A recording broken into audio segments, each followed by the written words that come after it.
যারা এখনো বাকি রয়েছে, তো মাইক্রোস্কোপিক থিওরির আন্ডারে আমরা এগুলো পড়বো।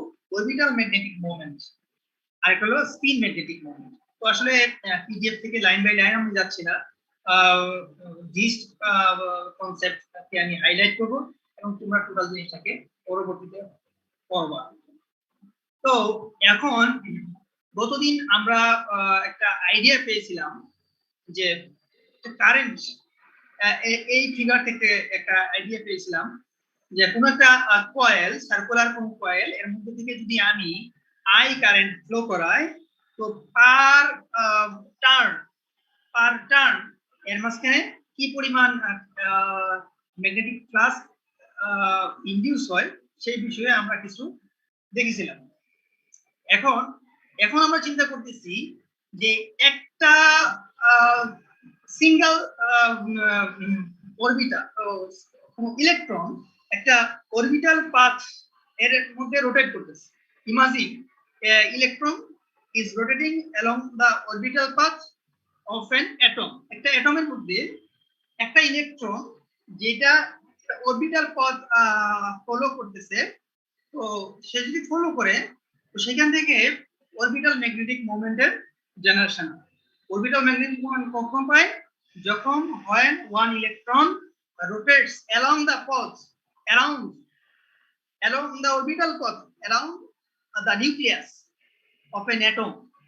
তো সেই ক্ষেত্রে আমরা যে প্রডিউসড অরবিটাল ম্যাগনেটিক মোমেন্টের ভ্যালু পাবো সেটা হলো mu orbital equals to IA. What is it? IA is loop of area, orbital path area. তো আর I হলো কারেন্ট। এখানটাতে a single electron rotating with an angular frequency, যেহেতু এটা রোটেট করতেছে অরবিটাল পথ বরাবর, সুতরাং it has an angular frequency. তো ফ্রিকোয়েন্সি আমরা জানি frequency equals to omega not over 2 তো তাহলে কি হচ্ছে ইকুয়ালস টু ই হলো ইলেকট্রন চার্জ ইনটু তার ফ্রিকোয়েন্সি ওমেগা নট ওভার 2 পাই। তো এখন যদি আমি এটা এজিউম করি যে অরবিটাল পথ বরাবর আমার ইলেকট্রনটা রোটেশনে আছে, সেই অরবিটাল পথের রেডিয়াস যদি r হয়, তাহলে আমি কি পাচ্ছি এখানে? আমি আমার এই আগের ইকুয়েশনে আসি, এ হলো পাই আর স্কয়ার, এরিয়া হবে পাই আর স্কয়ার, আর আই এর ভ্যালু হলো ই ওমেগা নট বাই 2 পাই। তো এই দুইটা ইকুয়েশন, তাহলে এই দুইটা ইকুয়েশনকে আমরা যদি কম্বাইন করার পরে সিম্পল ম্যাথমেটিক্যাল ক্যালকুলেশন থেকে আমরা পাই mu orbital equals to e omega naught r square over 2। এখন এই omega naught into r square into m e হলো ইলেকট্রনের মাস, যে ইলেকট্রনটা রোটেশনে আছে along the orbital path, সেটা মাস হলো ME.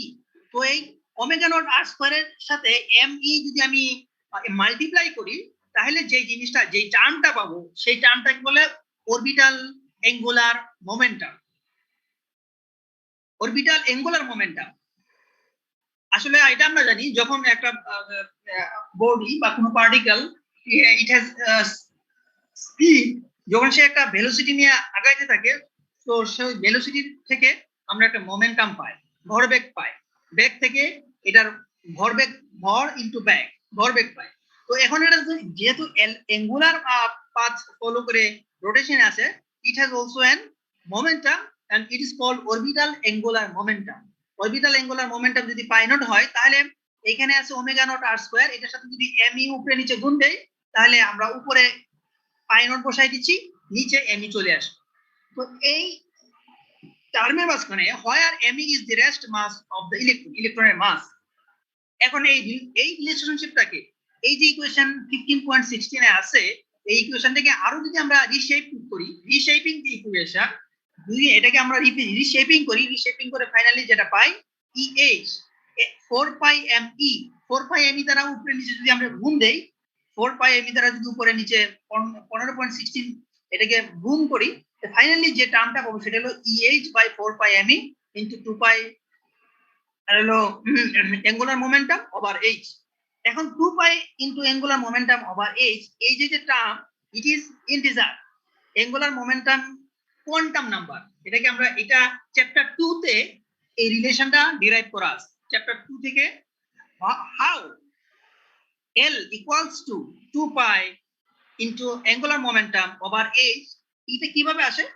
There is a simple derivation in chapter 2, সেখান থেকে আমরা please see it from chapter 2.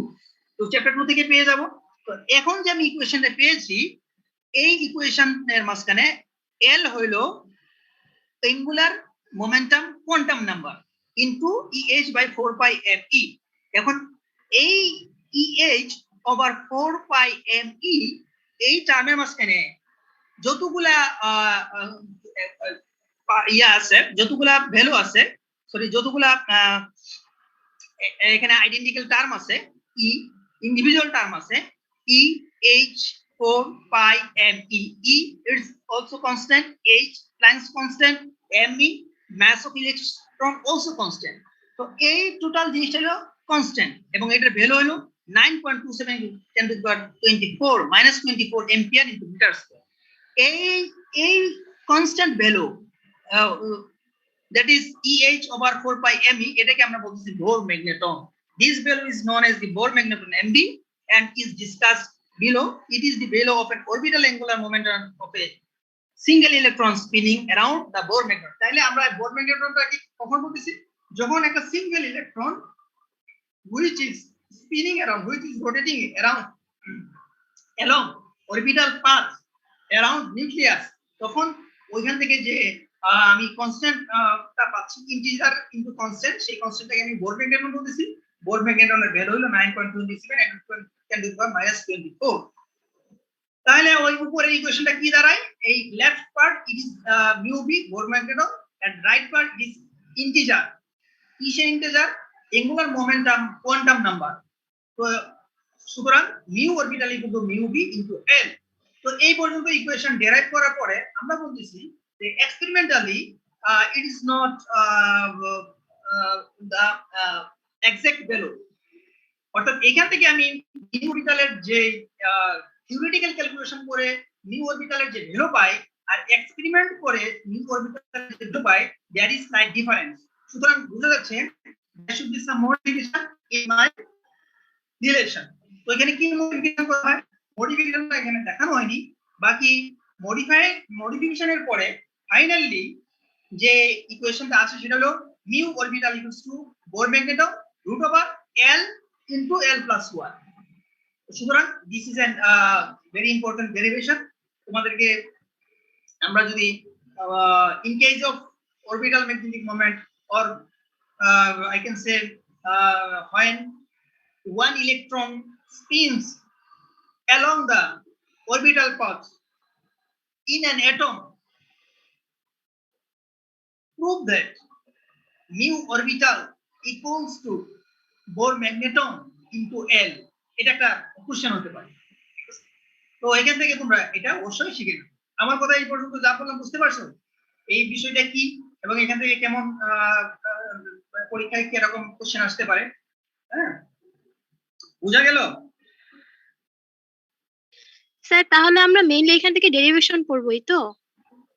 Derivation তো পড়বাই, সাথে সাথে এটার কনসেপ্ট গুলাও পরবর্তীতে ম্যাথমেটিক্সের জন্য কাজে লাগে।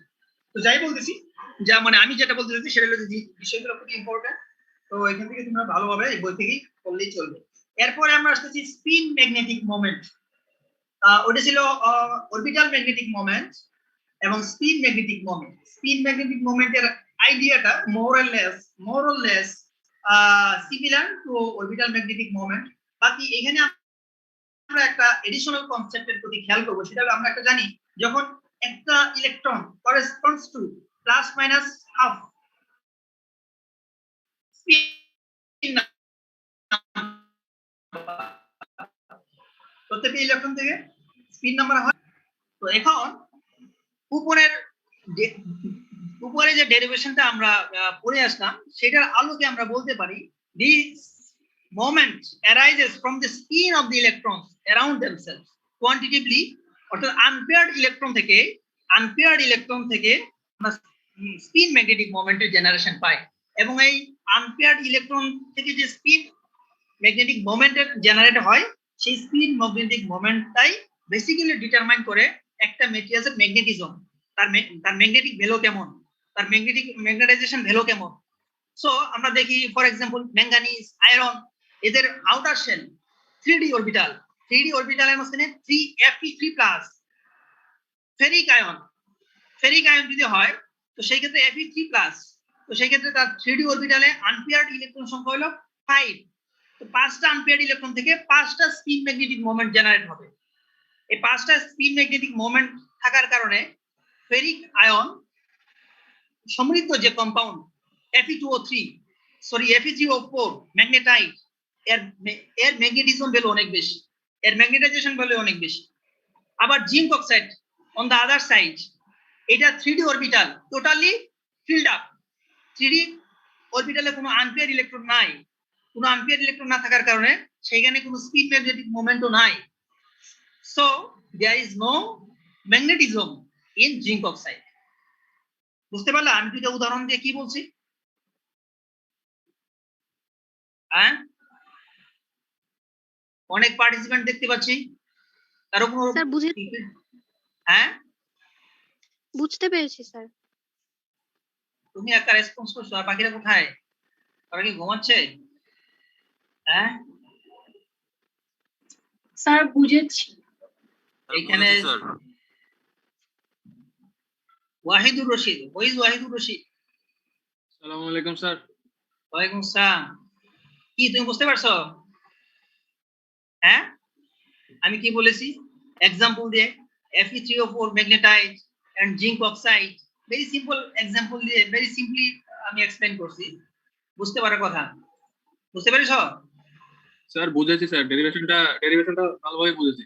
ডেরিভেশন তো বুঝছো, ডেরিভেশন বুঝলা, কিন্তু এরপরে পরে যে আমি যে স্পিন ম্যাগনেটিক মোমেন্টে এসে বলতেছি, হ্যাঁ, যে স্পিন ম্যাগনেটিক মোমেন্টের উপস্থিতির কারণে জিঙ্ক অক্সাইডে উপস্থিতি নাই, এই কারণে এর মাঝখানে কোনো রকম ম্যাগনেটিজম পায় না।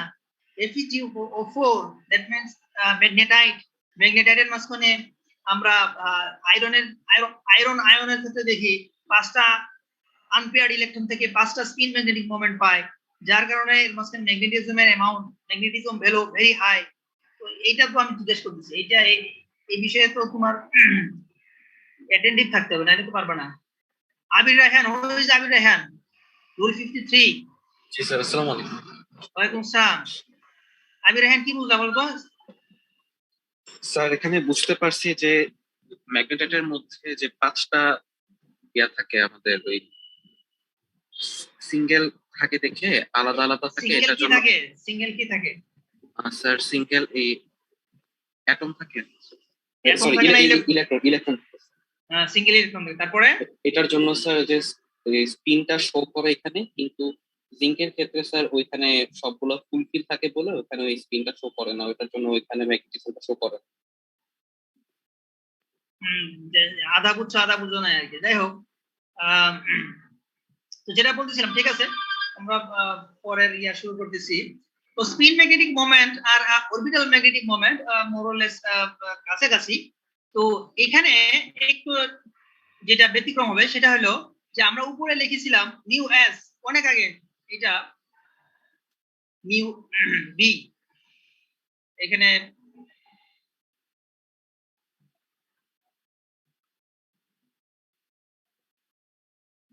মেবি এখানে সরি মিউ বি,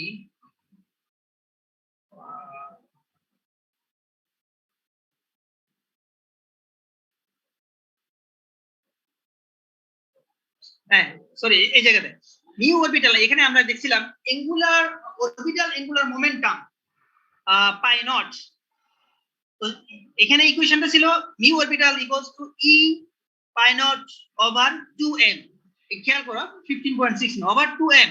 আর এখানে আমরা কি দেখতেছি, স্পিনের ক্ষেত্রে হ্যাঁ সবই ঠিক আছে, নিচে 2 নাই। 2 কেন নাই?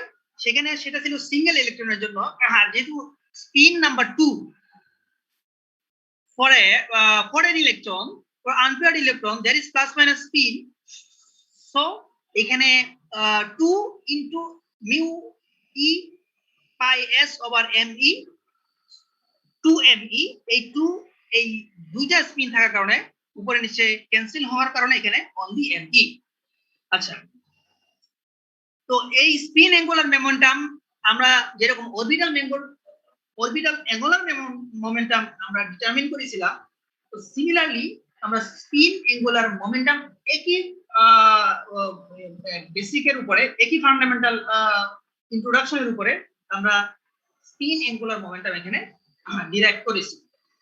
আচ্ছা, স্পিন অ্যাঙ্গুলার মোমেন্টাম পরে আমরা কি এসেছি, spin angular given that pi s has to be an integer multiple of h over 2 pi, integer multiple of h over 2 pi, it can be shown that তো h over 2 pi এর যদি integer multiple হয়, তো সেই ক্ষেত্রে আমাদের final situation হলো mu s equal to 2 Bohr magneton into s। এই s টা হলো আমার spin quantum number which has the value of plus minus half। তো এখানে যেরকম আমি ডিটারমিন করছিলাম mu orbital equal to mu bl, তো যেহেতু আমি আগে বলছি এখানে একটা single electron rotating along orbital path, আর এখানে যেহেতু আমরা স্পিনে যাচ্ছি, spin magnetic moment, spin represents plus half value minus half value, তো spin represents two value for one unpaired electron. তো এখানে কি হবে, আগের মতো এখানে মিউ বি এস না হয়ে যেহেতু 2 plus minus 2 for one electron, তো এখানে দুইটা স্পিন ভ্যালু থাকার কারণে 2 দ্বারা গুণ হচ্ছে, আর কোনো তফাৎ নাই। এখানে mu orbital equal to mu B L, এখানেও mu S equal to mu B S times 2। আচ্ছা, তো সিমিলারলি এটা আমরা যে এই অ্যানালাইটিক্যাল ডিটারমিনেশন বা এই থিওরিটিক্যাল ডিটারমিনেশন থেকে আমরা যে পাইছি স্পিন ম্যাগনেটিক মোমেন্ট, সেই স্পিন ম্যাগনেটিক মোমেন্টটা আমাদের প্র্যাকটিক্যাল রেজাল্ট থেকে ভেরিয়েশনে আসে। এই জন্য এটা ফার্দার মডিফিকেশন হয়েছে, মডিফিকেশন হয়ে আমরা পেয়েছি finally mu S equals to 2 Bohr magneton root over S times S plus 1। তো total magnetic moment of a poly electronic atom or ion, তাহলে একটা ইলেকট্রনিক অ্যাটমের জন্য অথবা একটা আয়নের জন্য টোটাল ম্যাগনেটিক মোমেন্ট হলো এই মিউ এস এবং মিউ অরবিটাল দুইটাকে আমরা অ্যাড করতে হবে। এখানে একটা বিষয় খেয়াল করা, সেটা হলো যে for a ion total magnetic moment mu ion dot দেওয়ার পরে 1 দেওয়া হয়েছে। 1টা কেন দেওয়া হয়েছে? 1টা এই জন্য দেওয়া হয়েছে যে this equation is valid for only one atom, sorry, for only one electron. When একটা electron rotates along orbital path, তখনই শুধুমাত্র এই ইকুয়েশনটা ভ্যালিড। এরপরে এই ইকুয়েশনে এসে আমরা কি পাচ্ছি, এখানে এসে পাইলাম যে এই mu S R mu not এই দুটাকে যোগ করার পরে আমরা মিউ টোটাল পেয়েছি, আর নিচে পেয়েছি কি ই এম ওভার 2n, আর এটার সাথে জি, জি কখন জির ভ্যালু 1 হতে পারে, জির ভ্যালু 2 হতে পারে। 2 কখন হবে? জির ভ্যালু 2 হবে when there is only mu orbital momentum dominates, আর জির ভ্যালু 1 হবে when spin orbital moment dominates। তো এখানে এসে আমাদের মোটামুটি ডেরিভেশন করা শেষ হলো। তো এখন যদি তোমাদেরকে একটা লং কোশ্চেন দেওয়া হয় যে তুমি স্পিন ম্যাগনেটিক মোমেন্ট যেটা সেটাও ডেরাইভ করবা, তারপরে অরবিটাল ম্যাগনেটিক মোমেন্ট যেটা সেই ইকুয়েশন ডিরাইভ করবা, ফাইনালি এটা ডিরাইভ করবা, এটা ডিরাইভ করার পরে তারপরে যদি আমি বলি total magnetic moment of a poly electronic atom, তো সেটা যদি বের করতে হয় তাহলে ওই দুইটাকে আলাদা আলাদা ভাবে ডিরাইভ করে তারপরে ফাইনালি এটা ডিরাইভ করতে হবে। দ্যাট মিন্স ইকুয়েশন 15.24 এই ইকুয়েশন ডিরাইভ করতে গেলে আমাকে ওই দুইটা আলাদাভাবে ডিরাইভ করে এসে তারপরে আমাকে এখানে সামেশন করতে হবে, তাহলে আমি মিউ আয়ন 1 ইকুয়ালস টু এটা পাবো। অর্থাৎ ফর 1 ইলেকট্রন টোটাল ম্যাগনেটিক মোমেন্টের ভ্যালু আমরা এই জায়গাতে পাচ্ছি। এখন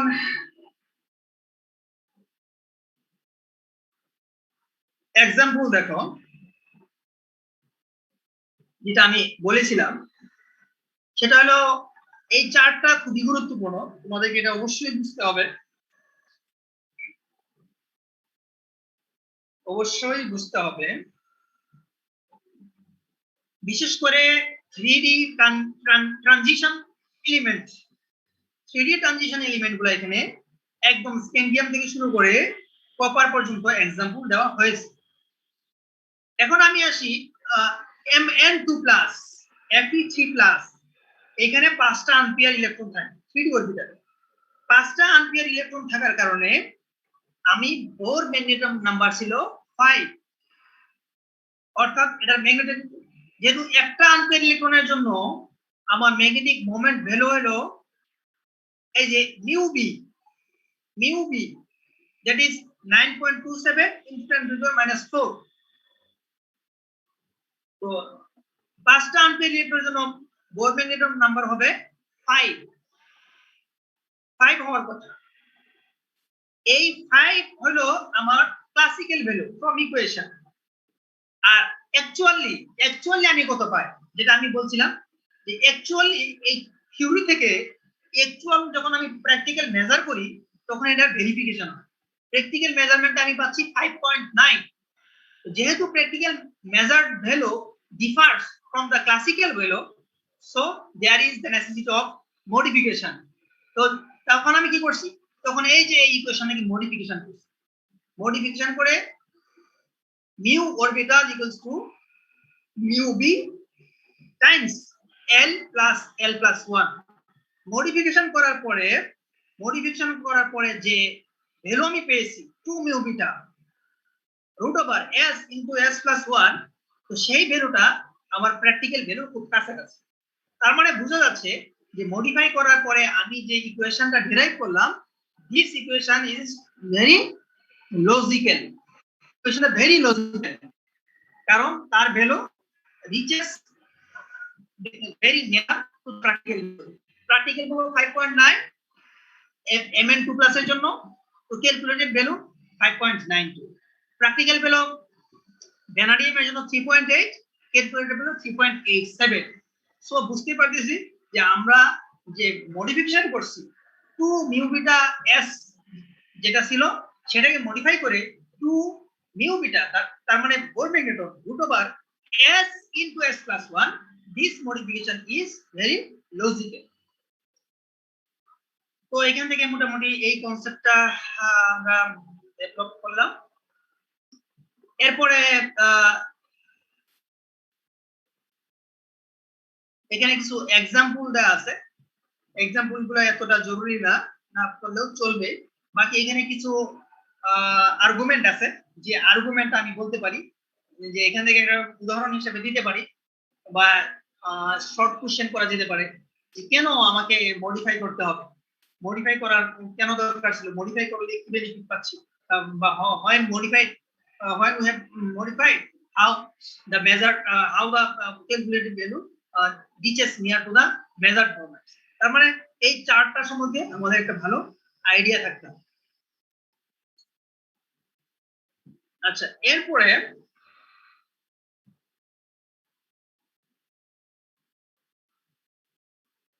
আমরা আসবো এই চারটা concept. This is also very important. What is paramagnetism, what is ferromagnetism, what is anti-ferromagnetism, and what is ferrimagnetism। তো এই চারটা কনসেপ্ট করার পর, এই চারটা কনসেপ্ট আমরা মোটামুটি আমাদের আইডিয়া আছে। আমি শুধু গুরুত্বপূর্ণ বিষয়টা ফোকাস করব, আর বাকি বিষয়গুলো তোমরা আশা করি বই থেকে পড়ে নিবে। তো যাই হোক, আমি এখন পর্যন্ত তোমাদের কোনো কোশ্চেন থাকলে নিতে চাই বা শুনতে চাই। কারো কোনো কোশ্চেন থাকলে বলতে পারো, না হলে আমরা এখান থেকে শুরু করতেছি। স্যার একটা প্রশ্ন ছিল। হ্যাঁ, বলো। স্যার স্পিনের ক্ষেত্রে যে মিউ বির আগে আমরা যে 2 ধরলাম, এটা কেন ধরলাম? হ্যাঁ, এটা ধরলাম আমি এর আগে, তুমি বলছি খেয়াল করছো কিনা, সেটা হলো যে এই যে এখানে আসো, এই ইকুয়েশনটা স্পিন ম্যাগনেটিক মোমেন্টে আমরা অ্যাঙ্গুলার মোমেন্টাম কত পাইছি, অ্যাঙ্গুলার মোমেন্টাম পাইছি E mu s over m e। আসলে এই অ্যাঙ্গুলার মোমেন্টটা আমরা অরবিটাল ম্যাগনেটিক মোমেন্টকে ফলো করেই লিখছি, ডাইরেক্ট লিখে ফেলছি। তো অরবিটাল ম্যাগনেটিক মোমেন্টে ইকুয়েশনটা কত ছিল? অরবিটাল ম্যাগনেটিক মোমেন্ট ইকুয়েশন ছিল mu orbital equals to E angular momentum pi not over 2me। এখানে ছিল কি 2me। তো যদি এই মিউ অরবিটাল ইকুয়াল আমাদের একই রকম হবে, ইকুয়েশনটা একই রকম হবে, বাট যেহেতু আমরা একটা ইলেকট্রনের জন্য মিউ অরবিটালের যে ভ্যালু, যেহেতু এটা একটা ইলেকট্রনের জন্য, সুতরাং মিউ এসটা তো হয় স্পিন করেসপন্ডিং। মিউ অরবিটালটা হচ্ছে ইলেকট্রন ইন্ডিকেট করতেছে, ইলেকট্রন অ্যাঙ্গুলার মোমেন্টাম ইন্ডিকেট করতেছে। আর এখানে আমরা স্পিন ম্যাগনেটিক মোমেন্টটাতে দেখতেছি যে 1 unpair electron has two spin plus and half and minus half. যেহেতু 2 স্পিন, সেই হিসাবে আমরা যেহেতু স্পিনের ক্যালকুলেশন এখানে, সেহেতু একটা ইলেকট্রনের করেসপন্ডিং দুইটা স্পিন।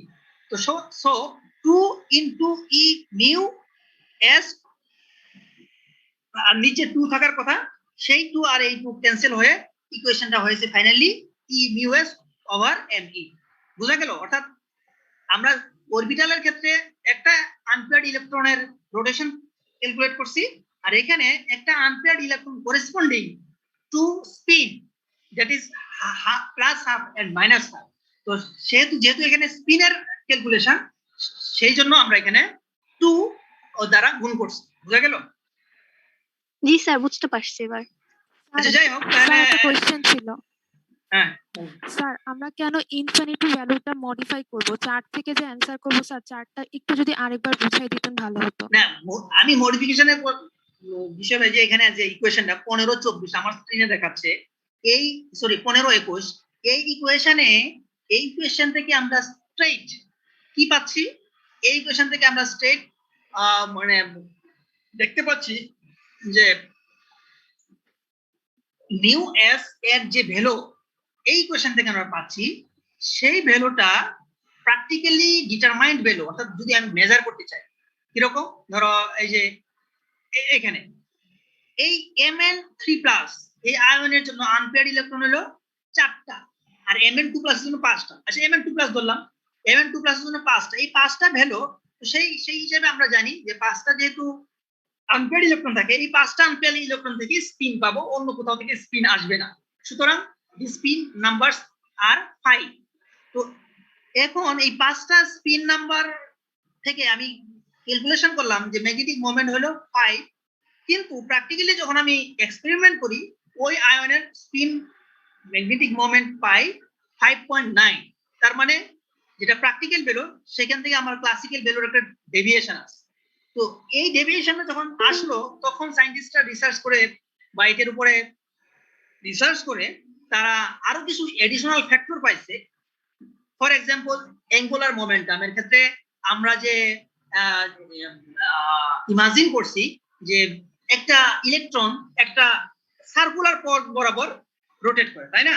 সার্কুলার পথ বরাবর রোটেট করে তো আমরা ইমাজিন করছি, তাই না? কি বলো? এই যে এখানে যে আমরা ডেরিভেশন করছিলাম, এই যে দেখছো এখানে এই এই যে এটাকে আমরা কি বলছি? যে ইলেকট্রনটা রোটেট করতেছে সেটাকে আমরা বলছি অ্যাসিউমিং দি electron moves in a circle of radius. অর্থাৎ ইলেকট্রনটা একটা সার্কুলার পথ বরাবর মুভ করে, একটা সার্কুলার পথ বরাবর যখন মুভ করে, তখন আমি এই ভ্যালুটা পাই আর স্কয়ার এখানে প্লেস করতে পারি। কিন্তু আসলে প্র্যাকটিক্যাল কেসে দেখা যায় অরবিটাল পাথটা একদম টোটাল সার্কুলার পাথ থাকে না। তো যেহেতু টোটাল সার্কুলার পাথ না থাকে, তার মানে এখানে নিশ্চয়ই আমার এই থিওরিটিক্যাল ক্যালকুলেশন থেকে প্র্যাকটিক্যাল ক্যালকুলেশনে কিছু তফাৎ হবে কিনা? হ্যাঁ, আমার যে অ্যাজাম্পশন, এই অ্যাজাম্পশনটা ঠিক না। অ্যাজাম্পশনের মাঝখানে আরো কিছু এডিশনাল ফ্যাক্টর আছে। আমি অ্যাজিউম করছিলাম ইলেকট্রনটা রোটেট করে সার্কুলার পথ বরাবর, কিন্তু প্র্যাকটিক্যালি এরকম পিওর সার্কুলার পথ বরাবর, হোমোজিনিয়াস কোন সার্কুলার পথ বরাবর ইলেকট্রন রোটেট করে না, প্র্যাকটিক্যালি করে না। সুতরাং আমার অ্যাজাম্পশন থেকে যে ডেরিভেশনটা আসছে, এই যে এই ডেরিভেশনটা বা এই ডেরিভেশনটা আসছে, এই ডেরিভেশনটার মাঝখানে কিছু কি রয়ে গেছে, কিছু প্র্যাকটিক্যালি কিছু ফ্যাক্টর রয়ে গেছে যেগুলো আমরা কনসিডার করি নাই। বুঝতে পারছো? জি স্যার। প্র্যাকটিক্যাল কিছু ফ্যাক্টর রয়ে গেছিল যেটা আমরা কনসিডার করি নাই। সুতরাং এখান থেকে যে ভ্যালুটা পাবো সেটা নিশ্চয়ই প্র্যাকটিক্যাল ভ্যালু থেকে অবশ্যই কিছুটা তফাৎ হবে। তো কোন কোন বিষয়গুলো আমরা ইগনোর করছিলাম বা ওভারলুক করছিলাম বা এমন কিছু ফেনোমেনন বা কিছু ফ্যাক্টর যেগুলোকে আমরা কনসিডার করি নাই, তো এখন সায়েন্টিস্টরা কি করলো যে এখন ওইগুলোকে কনসিডার করে ফাইনালি মডিফাই করে এই এই ইকুয়েশন পাইছি, যেটা যে ইকুয়েশনটা হলো mu S equals to 2 mu B root over S plus S plus, শুধু এস না, এই এসটা মডিফাই করে হয়ে গেছে root over S into S plus 1। এই মডিফিকেশনের পরে আমরা দেখছি যে না, আমাদের ভ্যালু এখন যদি ক্যালকুলেট করি তাহলে আমাদের প্র্যাকটিক্যাল ভ্যালু সমান হয়ে যায়। যেরকম mn2+ এর জন্য প্র্যাকটিক্যাল ভ্যালু ছিল 5.9, ক্যালকুলেটেড ভ্যালু হলো 5.92, এটাকে অলমোস্ট সেম বলা যায়। বুঝতে পারলা? জি স্যার। স্যার কিন্তু কয়েকটা ভ্যালুতে তো স্যার বেশ ডিফারেন্স আছে স্যার। এই যে CO2+ মানে কোবাল্ট 2+, এটাতে স্যার 3 যেখানে ক্লাসিক্যাল আর মেজার্ড মোমেন্ট হচ্ছে 4.8। হ্যাঁ, এই যে এখানে 4.8 মেজার্ড মোমেন্ট আর ক্যালকুলেটেড হলো কত 3.87। দেখছো, মানে ক্লাসিক্যাল থেকে ক্যালকুলেটেডটা আরো কাছাকাছি গেছে কিন্তু একদম টোটাল কাছাকাছি যায় নাই। আরেকটা বিষয় হলো এটা যে কিছু এক্সেপশন তো ম্যাটেরিয়ালস এই ইনসাইডে থাকে। হ্যাঁ, মোস্ট অফ দ্য কেসে এই ভ্যালুটা খুবই কাছাকাছি, প্রায় কাছাকাছি, খুবই কাছাকাছি, কিন্তু দেয়ার ইজ সাম এক্সেপশন এবং সব জায়গায় থাকে। এটা এটা আমাদেরই কি বলে, আমাদেরই যারা রিসার্চ করছে তাদেরও কিছু লিমিটেশনস থাকে বা একুরেসি তো সব জায়গায় হয় না। সায়েন্সের অনেক কিছুই তো মানুষ অ্যাজাম্পশন করেই করে আর তারপরে একুরেসির কাছাকাছি যাওয়া হয় কিন্তু একুরেসি পর্যন্ত পৌঁছা যায় না অনেক সময়। আচ্ছা যাই হোক, হ্যাঁ বলো। স্যার এস এর জায়গায় যে আমরা sir root over S into S plus 1 use করতেছি, এটা কি স্যার অ্যাজাম্পশন করে পাওয়া মানে কাছাকাছি ভ্যালু পাওয়ার জন্য, নাকি এটারও ডেরিভেশন আছে? আরে আমি তো এটাই তখন বললাম, এই এই এই প্র্যাকটিক্যাল ডেরিভেশনটা করা হয়েছে অনেকগুলা প্র্যাকটিক্যাল বিষয়কে কনসিডার করে। তবে হ্যাঁ, এই ডেরিভেশনটা কিভাবে আসলো সেখান থেকে সেটা আমাদের এই কোর্সে বা আমাদের এই চ্যাপ্টারে ডিসকাস করা হয়নি। বুঝতে পারছো? বলতেছিলাম এটা ডিসকাস করা হয়নি, কিন্তু বিষয়টার মানে ব্যাকগ্রাউন্ড কি, কেন ডেরিভেশন করা হলো বা কেন মডিফিকেশন করা হলো বা মডিফাই আসলে কেন করলাম, সেই বিষয়ে আমি দুই একটা ইস্যুকে ইন্ডিকেট করছি। এরকম ইন্ডিকেট করছি যে আসলে আমরা এই যে ডেরিভেশনটা করছি, এই ক্লাসিক্যাল ডেরিভেশনটার মাঝখানে কিছু ফাঁক রয়ে গেছে। যেরকম আমরা বলছিলাম ইলেকট্রনটা একটা সার্কুলার পাথ বরাবর রোটেট করে, আসলে তো সার্কুলার পাথ বরাবর রোটেট করে না, প্র্যাকটিক্যালি একদম হোমোজিনিয়াস সার্কুলার পাথ বরাবর ইলেকট্রন রোটেট করে ওই ইয়াতে মানে কি বলে অরবিটাল পথে সেটা হয় না, প্র্যাকটিক্যালি হয় না। তো সুতরাং যেটা হয় সেটা হলো যে কিছু, যেহেতু প্র্যাকটিক্যাল সার্কুলার পথ বরাবর রোটেট করে না আর আমরা দর্শী সার্কুলার পথ, তার মাঝখানে কিছু, তার মানে সেখানে কিছু গ্যাপ রয়ে গেছে, আমাদের এই অ্যাজাম্পশনের মাঝখানে কিছু গ্যাপ রয়ে গেছে। তো পরবর্তীতে যখন দেখলো যে এরকম একটা ভ্যালু তফাৎ হয়, তখন সায়েন্টিস্টরা আবার এটা নিয়ে রিসার্চ করে ফাইনালি মডিফাই করে এই পর্যায়ে নিয়ে আসছে, যেটা আমাদের প্র্যাকটিক্যাল যেই বিষয়গুলো ছিল যেগুলো আমরা কনসিডার করি নাই, এইবার কনসিডার করা হয়েছে। এইবার কনসিডার করে যে ডেরিভেশনটা হয়েছে, মডিফিকেশনটা হয়েছে, সেই ক্ষেত্রে দেখা গেছে যে ভ্যালুগুলো এখন অনেকটা কাছাকাছি চলে আসছে। ঠিক আছে, অর্থাৎ জিনিসটাকে একুরেসির কাছাকাছি নিয়ে যাওয়া হয়েছে, বাট এটা বলা যাচ্ছে না যে অলমোস্ট মানে 10% একুরেট হয়ে গেছে। ঠিক আছে, তো এরপরে আমাদের আসবে এই প্যারাম্যাগনেটিজমের বিষয় নিয়ে। গত ক্লাসে বলা হয়েছিল যে এটা তো আসলে প্যারাম্যাগনেটিক বডিগুলো এরকম, ম্যাটেরিয়ালগুলো এরকম যে তাদেরকে যদি কোনো ম্যাগনেটিক বডির দ্বারা অ্যাট্রাক্ট করার চেষ্টা করা হয়, তো ওরা তো অ্যাট্রাক্টেড হয় না, বরং রিপেল করার কারণে তাদেরকে আমরা প্যারাম্যাগনেটিক প্রপার্টি বলছি, এবং তাদের মাঝখানে কোনো রকম স্পিন ম্যাগনেটিক মোমেন্টের উৎপত্তি হয় না। তো প্যারাম্যাগনেটিক বডিগুলো হলো টেম্পারেচারের সাথে তাদের একটা সম্পর্ক আছে। টেম্পারেচার, সরি, এটা হলো ডায়াম্যাগনেটিক, আমি ভুল বলছি। বডিগুলো হলো এরকম যেগুলা কোনো ম্যাগনেটিক ফিল্ডের দ্বারা অ্যাট্রাক্টেড হয় না, বরং রিপালশন দেখায়। তো ওরা হলো ডায়াম্যাগনেটিক প্রপার্টি শো করে। আর প্যারাম্যাগনেটিক প্রপার্টি গুলো হলো যারা ভেরি উইক ম্যাগনেটিজম শো করে in the response of strong magnetic field application. যখন আমি স্ট্রং ম্যাগনেটিক ফিল্ড অ্যাপ্লাই করি, তখন আমার প্যারাম্যাগনেটিক ম্যাটেরিয়ালস গুলার মাঝখানে কিছু পরিমাণ attraction towards the magnetic field আমরা অবজার্ভ করি।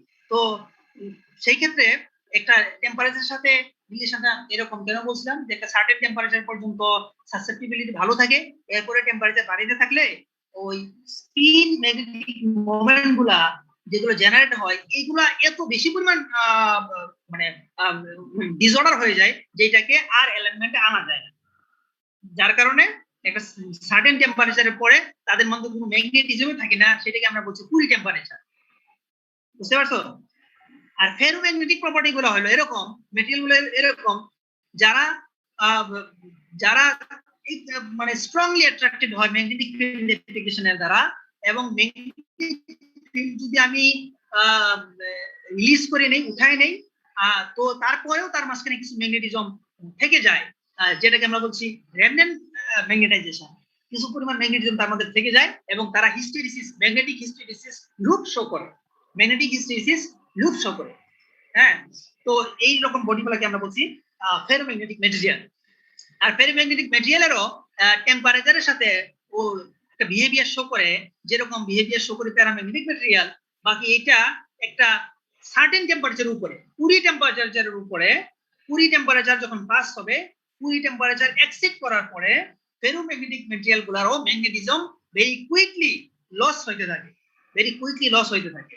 তো এখানে আমাদের এই 15.4 এই গ্রাফটার মধ্যে দেখো যে ফেরোম্যাগনেটিক ম্যাটেরিয়ালের ক্ষেত্রে 20 টেম্পারেচারের আগ পর্যন্ত সে ভেরি স্ট্রং অ্যাট্রাকশন থাকে, কিন্তু 20 টেম্পারেচার এক্সিড করার পরেই তার ম্যাগনেটিক সাসেপ্টিবিলিটি ভেরি কুইকলি ফল করে এবং এক সময় মানে খুবই লো লেভেলে এটা চলে যায়। আর বি যে গ্রাফটা, সেখানে আমরা দেখতেছি যে 20 টেম্পারেচার এর সাথে অ্যাপ্লাইড টেম্পারেচারের একটা রেশিও। যখন অ্যাপ্লাইড টেম্পারেচার 0, তার মানে T/Tc ভ্যালু 0। অ্যাপ্লাইড টেম্পারেচার যখন 0, তখন ম্যাগনেটিক সাসেপ্টিবিলিটির ভ্যালু মানে ইটস ভেরি হাই, অর্থাৎ 1 মানে 10%। 10% মানে কি?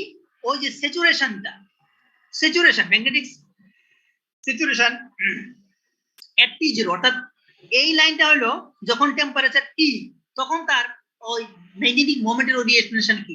Spontaneous magnetization. যখন টেম্পারেচার T0, তখন স্পন্টেনিয়াস ম্যাগনেটাইজেশন হলো 100%। আর যখন T equals to Tc, T equals to Tc মানে যখন 20 টেম্পারেচারে চলে গেলাম, তখন আর কোনো স্পন্টেনিয়াস ম্যাগনেটাইজেশন আমার ফেরোম্যাগনেটিক ম্যাটেরিয়ালের মধ্যে থাকে না। ফেরোম্যাগনেটিক ম্যাটেরিয়ালের মধ্যে আর কোনো স্পন্টেনিয়াস ম্যাগনেটাইজেশন থাকে না when we reach in 20 temperature.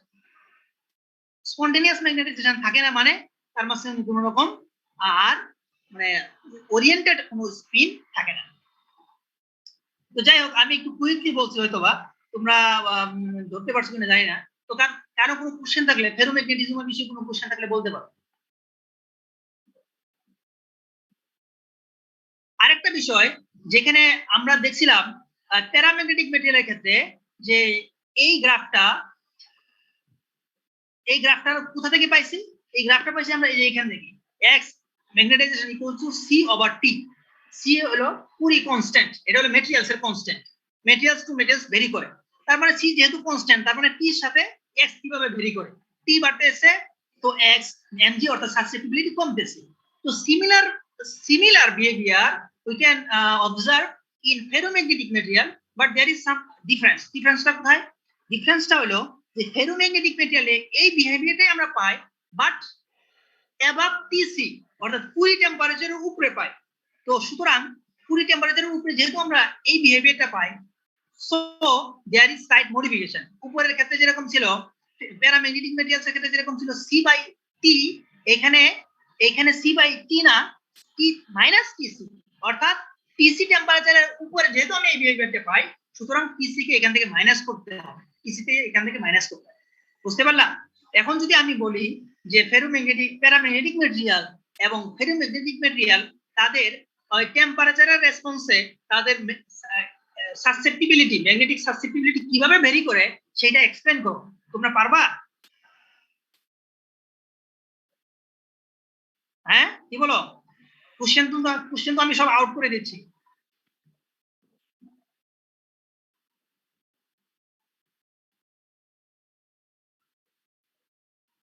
Hello G sir. বারবার আমি কি বললাম যে আমি কি কোশ্চেনটা বললাম সেটা বলো তো। এই তানভীর কে? তানভীর 49 রুল 49 তানভীর। হ্যাঁ স্যার, আসসালামু আলাইকুম। ওয়ালাইকুম আসসালাম। কোথায় তুমি? কোনো রেসপন্স নাই কেন? হ্যাঁ স্যার সরি স্যার, স্যার আমি স্যার কানেক্টেড হতে পারতেছিলাম না স্যার। কানেক্ট হতে পারতেছিল না নাকি? না স্যার, আসলে স্যার কানেক্ট হতে পারতেছিলাম না।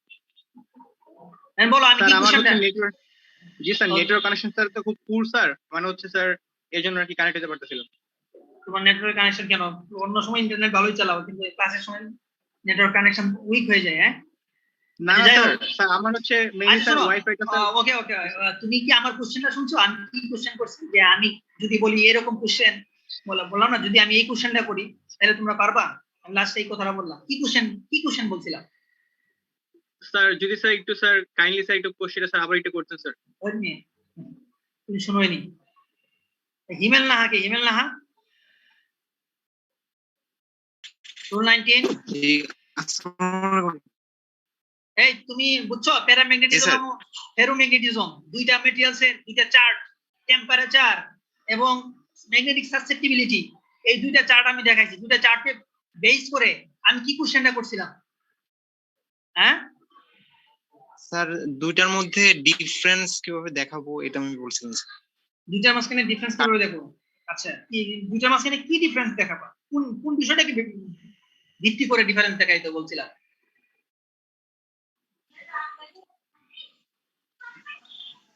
হ্যালো, কে শুনছো? এরপরে বলো বলো, আর কে পারবা? স্যার 20 টেম্পারেচারটা কোথায় কতটুকু মানে যেতে পারে? হ্যাঁ, বিষয়টা সেটা ছিল না, বিষয়টা ছিল এরকম যে প্যারাম্যাগনেটিক ম্যাটেরিয়ালের ক্ষেত্রে আমরা টেম্পারেচারের সাথে ম্যাগনেটিক সাসেপ্টিবিলিটি বিহেভিয়ার দিছি। সেই বিহেভিয়ারে আমরা দেখলাম এটা এই রিলেশন থেকে x m g equal to C over x, না আসলে chi m g equals to C over টি।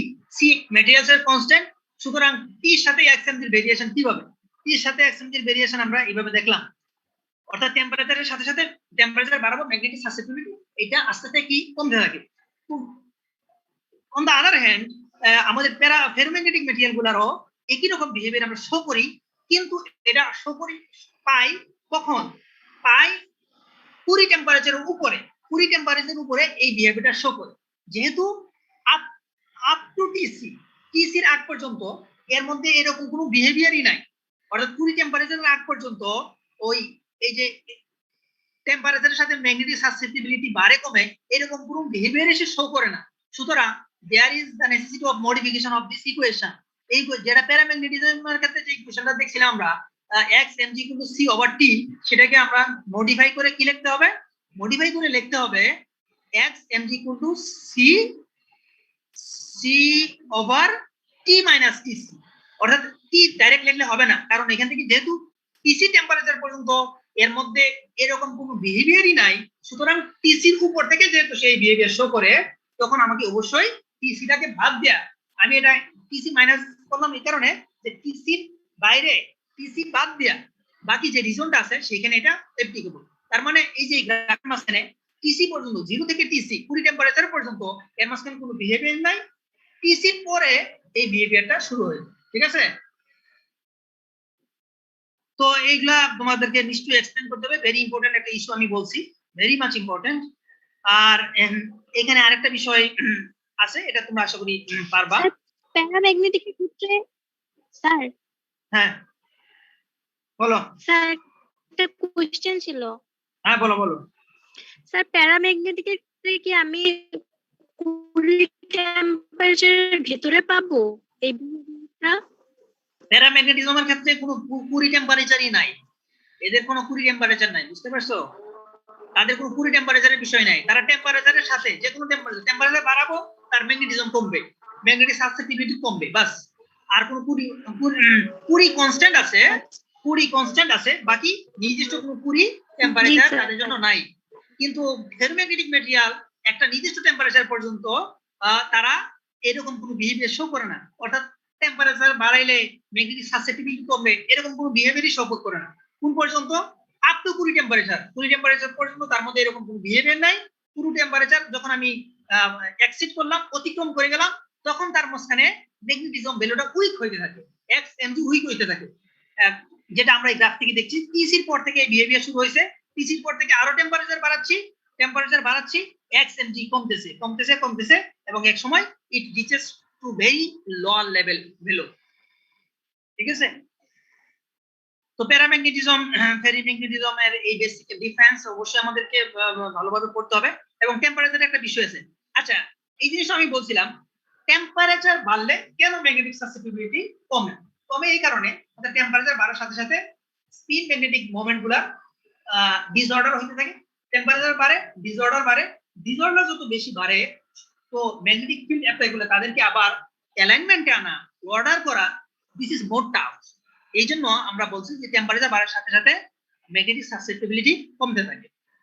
আচ্ছা, এটা আমরা চলে গেলাম।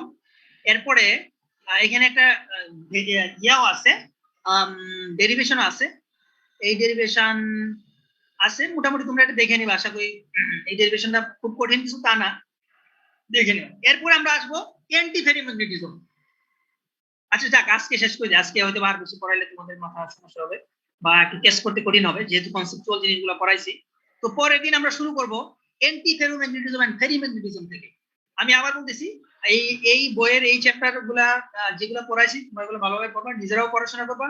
এই ভদ্রলোক যিনি বইটা লেখছেন খুব ভালো করে গুছায়ে ম্যাথমেটিক্যাল এক্সাম্পল সহ উনি সবকিছু রিপ্রেজেন্ট করছেন।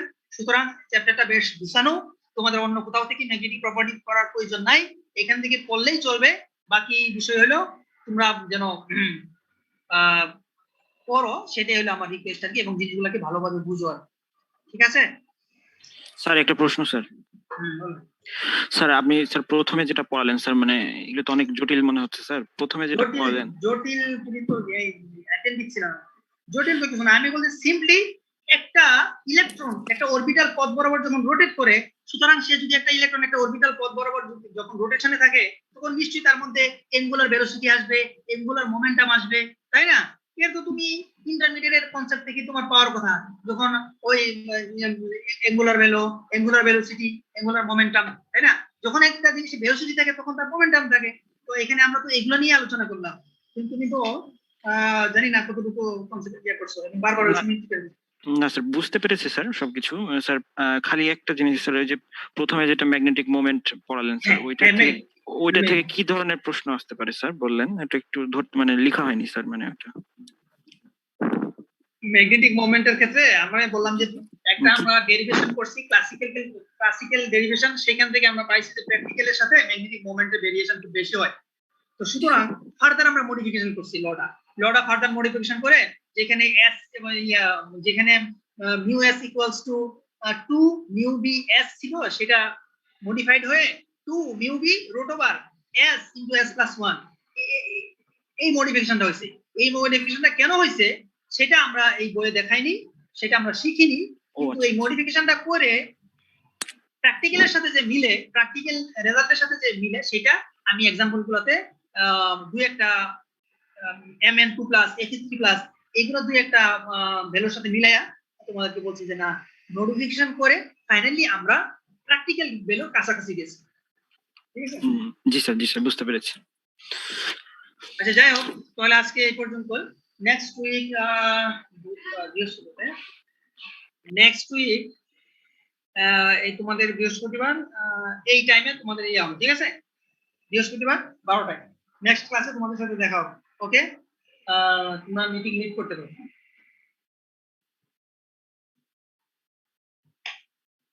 আসসালামু আলাইকুম স্যার।